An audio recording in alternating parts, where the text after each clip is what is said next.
How to add layout on Instagram story. So hello guys, welcome back to my YouTube channel. In this video I'll be showing you how you can easily add a layout on Instagram story. So first thing, simply head over to Instagram and make sure you have signed into your account.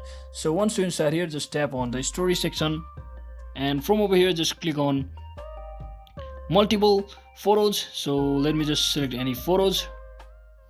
So I'll just randomly select any photos just like this, as you can see.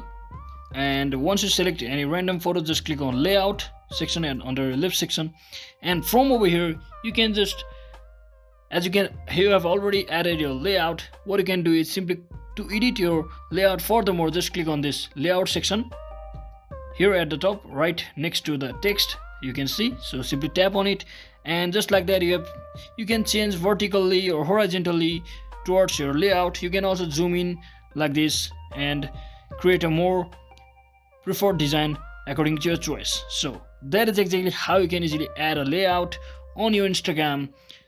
You can also add a layout without selecting the photos first. So the way you can do it, simply head over to your story option just like this. So from the beginning, so once you're inside your story, under the camera section you have option called layout. So simply tap on it, and you just have to click the photos just like this and just like this. And once you click all of your photos and simply click on done, and as you can see, you have successfully created your layout as well. So that is exactly how you can easily create or add a layout on Instagram story. So hope this video was helpful. If it was, don't forget to like and subscribe to the channel. See you on the next one.